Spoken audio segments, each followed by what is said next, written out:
লিটনের যেখানে থাকার কথা ছিল হয়তো বা লিটন সেখানে নাই, এটা সত্যি কথাই, এটা এক বাক্যে বলা যায়। বাট এমন না যে লিটনের গোল্ডেন টাইম শেষ হয়ে গেছে, হয়তো বা yet to come, best it yet to come. তাই বিলিভ করি যে লিটন হার্ডওয়ার্ক করে, সবই করে।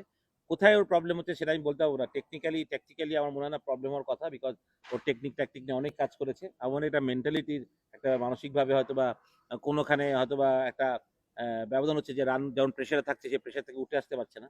তাই বলে লিজন ইজ গুড এনাফ প্লেয়ার এই প্রেশার থেকে বের হয়ে আসার জন্য। আমার মনে হয় যে যদি আপনি বেসিককে আপনি ব্যাক করেন, তাহলে আমার মনে হয় এখান থেকে সরে আসা সম্ভব। আপনি যদি এক্সট্রাঅর্ডিনারি কিছু না করে ব্যাক টু ইউর বেসিক, আমরা সবসময় কোচটা একটা কথা বলি, যখন আপনার অফ ফর্ম থাকবে তখন আপনি আপনার বেসিকটা নিয়ে বেশি চিন্তা করলে আমার মনে হয় ভালো। যে রান করার কিছু ইয়ে তো আছে, আপনি প্রতিদিন একভাবে এক পিসে রান করতে পারবেন না, it's very difficult. Different wicket থাকে, ডিফারেন্ট অপোনেন্ট থাকে।